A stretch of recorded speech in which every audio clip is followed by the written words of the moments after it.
systems level work at the community level, and will welcome the opportunity to more formally work alongside our VA partners, and this legislation would allow us to do so. Thank you. Thank you, Mr. Bourne. Mr. Gillums, you have 5 minutes to give your opening statement. Chairman Takano, members of the committee, thank you for this long-awaited opportunity to speak on the issue of veteran suicide that touches far too many families and communities. I've had the heartbreaking privilege of assisting and representing the spouses and parents of veterans lost to suicide for over 15 years. For me, these veterans are not numbers expressed as decimals and percentages. Each human being who dies by suicide has a complex story with multiple dimensions, a set of seemingly insurmountable circumstances that made the permanent solution more desirable than continuing to face hardships, such as relationship breakups, financial issues, poor health, and social isolation. There's not a single person within earshot of my voice who does not understand how vexing the problem of veteran suicide is and has been for quite some time. After all, we're talking about human behavior that's motivated by factors both seen and unseen, fairly controllable and beyond anyone's control. For these reasons, we cannot simply legislate our way out of a problem that has no clear, absolute fix in the usual partisan manner. Veteran suicide is hard to predict, much less to stop. We get that, and while there's little we can do to get to absolute zero suicides, we have to define some measure of success. This begs the question, what does success actually look like on the issue of veteran suicide? How about we start with the ambitious goal of cutting him by half in the next year? 50% fewer suicides per year among the veterans who exhibit the signs of crisis, who cry out for help, who try to access care but cannot for one reason or another, who have loved ones that see the signs but have no answers, who are geographically and socially isolated, or who are more likely to reach out to a peer-based group like AMVETS or the other veteran service organizations here than the VA. We have a responsibility to turn over every stone within our reach to find a way to connect them with the help they need. So let's focus on those stones. The first one examines how federal funding for local programs should be distributed and to whom. One idea contemplates the establishment of hubs that currently provide intervention services to veterans in need and would work over the course of a year to build networks of local service providers who receive funding through their respective hub. The upside will be tighter control and oversight of funding. The downside would be delayed action, masquerading as additional time needed to lay out another bureaucratic layer and restrictive policies as veterans have to demonstrate yet again the patience of a saint to await the help they need. The issue goes even deeper as questions persist regarding which eligible entities and service providers ought to be recognized and funded under H.R. 3495.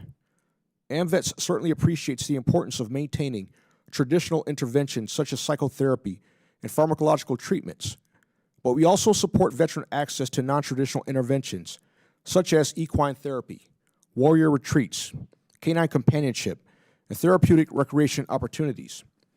It's also past time to have mature discussions about cannabis and the role it could play in healing. Short of that, we cannot say with a clear conscience that we are absolutely doing all we can to find solutions and saving lives. Too many decision makers presume to know what works and what doesn't work with no basis in empirically derived fact. For example, are fishing trips effective? Ask veterans. Do retreats work? Ask veterans. What turned my life around after suffering a spinal cord injury while serving in the Marine Corps was not a pill or a therapy. It was sitting in a bar. And as a Marine, that should come as no surprise. Surrounded by 300 plus other severely disabled veterans in Aspen, Colorado during the National Veterans Winter Sports Clinic, and seeing the light, seeing hope through their lived experiences. It is veterans, with all due respect, not healthcare professionals, bureaucrats, or lawmakers who can ultimately decide what works and what doesn't, in my opinion. Any compromise must give great weight to those pathways that veterans have chosen for their healing, not simply those that were offered or appear to be effective to those who haven't walked in their combat boots.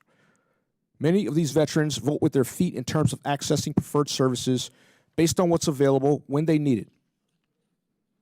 Case in point, what's the best treatment for a veteran with a drinking problem who's recently divorced, receives a threatening collection notice for a medical bill he cannot pay because he quit his job due to a disabling condition, a cancer he believes is linked to his Blue Water Navy service in Vietnam, for which he's been awaiting a VA decision and benefits for a year and a half. Most might say a pill of some type is what he needs to help ease his anxiety. But I disagree.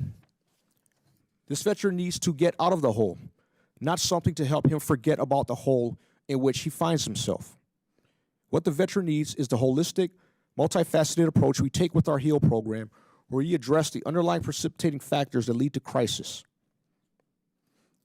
You reach these veterans not by going down familiar paths, rather you go where there is no path and you create one, through organizations you might not have previously considered or pathways to relief that might run counter to conventional sensibilities.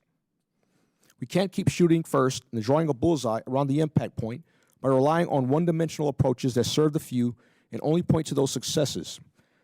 As I earlier said, it's time for game-changing ideas that test our assumptions and raise expectations.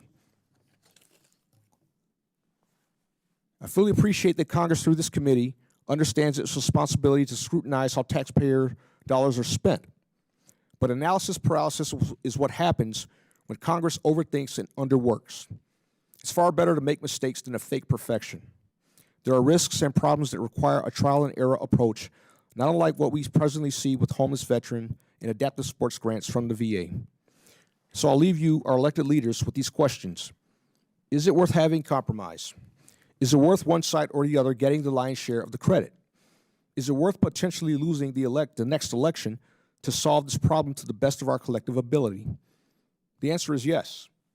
And you know why? Because you live to fight another day when you lose a political tug of war. But when our veterans lose so that one side can win, the grand prize for the winner is 20 more bodies a day. Thank you for giving the veterans who died by suicide and the families they left behind the opportunity to be heard through my testimony, Mr. Chairman. Thank you, Mr. Gillum. Ms. Bryant, you're recognized for 5 minutes.